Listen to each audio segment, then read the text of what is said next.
Reporter national breaking. India സഖ്യം വിട്ടിരിക്കുന്നു ആം ആദ്മി പാർട്ടി. 2024 ലോക്സഭാ തെരഞ്ഞെടുപ്പിന് വേണ്ടി മാത്രമായിരുന്നു സഖ്യമെന്ന് ആം ആദ്മി പാർട്ടി വ്യക്തമാക്കുന്നു. കോൺഗ്രസും BJPയും തമ്മിൽ രഹസ്യധാരണ എന്നാണ് ആരോപണം. വിവരങ്ങളുമായി ആദിൽ പാലോട് ചേരുകയാണ്. ആദിൽ പാലോട്, അങ്ങനെ ആ ബന്ധം അവസാനിച്ചു അല്ലേ? അല്ലെങ്കിൽ തന്നെ ഡൽഹിയിൽ ആ ബന്ധം ഉണ്ടായിരുന്നില്ല, അത് ലോക്സഭാ തെരഞ്ഞെടുപ്പിന് വേണ്ടിയുള്ളൊരു താൽക്കാലികമായിട്ടുള്ള ബന്ധമെന്ന് പറഞ്ഞാണോ ആം ആദ്മി പാർട്ടി സഖ്യം വിട്ടിരിക്കുന്നത്? എന്താണ് ആം ആദ്മി പാർട്ടി ആരോപിക്കുന്നത് ആദിൽ പാലോട്?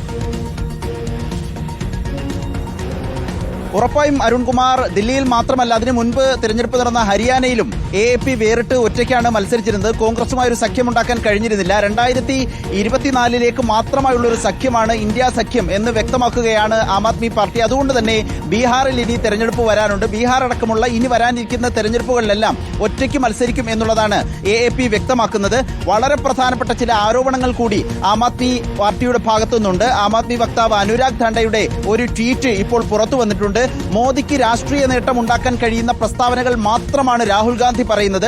പകരമാകട്ടെ രാഹുൽ ഗാന്ധിയെയും സോണിയാഗാന്ധിയെയും കേസുകളിൽ നിന്ന് മോദി രക്ഷിച്ചെടുക്കുകയും ചെയ്യുന്നു, ജയിലിലേക്ക് പോകാൻ അനുവദിക്കുന്നില്ല എന്നുള്ളതാണ് ഇത്തരത്തിലുള്ള ആരോപണം. ഈ രൂപത്തിൽ പരസ്പരം ധാരണയിലാണ്, രഹസ്യ ധാരണയിലാണ് കോൺഗ്രസും BJPയും പോകുന്നത്. അതുകൊണ്ട് തന്നെ അവർക്കൊപ്പം നിൽക്കേണ്ടതില്ല എന്നൊരു തീരുമാനത്തിലേക്ക്, കോൺഗ്രസിനൊപ്പം നിൽക്കേണ്ടതില്ല എന്നൊരു തീരുമാനത്തിലേക്ക് ആം ആദ്മി പാർട്ടി എത്തുകയാണ്.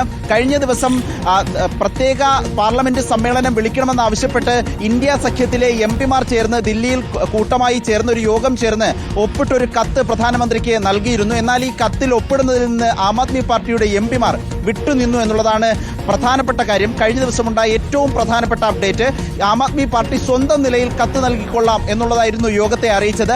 ആ വിധത്തിൽ നേരത്തെ തന്നെയുള്ള ഒരു അകൽച്ച അത് സഖ്യത്തിൽ നിന്ന് വേറിട്ട് പോകുന്ന രൂപത്തിലേക്ക് മാറുന്നു എന്നതാണ് ഇപ്പോൾ വരുന്ന ഏറ്റവും പ്രധാനപ്പെട്ട വാർത്ത. 2024 ലോക്സഭാ തെരഞ്ഞെടുപ്പിന് വേണ്ടി മാത്രമായിരുന്നു ഇന്ത്യ സഖ്യം, അങ്ങനെയുള്ള ധാരണ, പാർട്ടികൾ തമ്മിലുള്ള ധാരണ എന്ന് ആം ആദ്മി പാർട്ടി വ്യക്തമാക്കുകയാണ്. വരാൻ പോകുന്ന തെരഞ്ഞെടുപ്പുകളിൽ ഒറ്റയ്ക്ക് മത്സരിക്കുമെന്നും ആം ആദ്മി പാർട്ടി അറിയിക്കുന്നു. അരുൺ, ആദിൽ പാലോടിന്റെ ബിഗ് ബ്രേക്കാണ്. അങ്ങനെ ഇന്ത്യ സഖ്യം വിടുകയാണ് ആം ആദ്മി പാർട്ടി. ആ ബന്ധം അവസാനിച്ചു, അല്ലെങ്കിലും ആ ബന്ധം അത്ര വലിയ ചർച്ചയിലൊന്നും ആയിരുന്നില്ല എന്നത് പ്രേക്ഷകർക്ക് അറിയാമല്ലോ.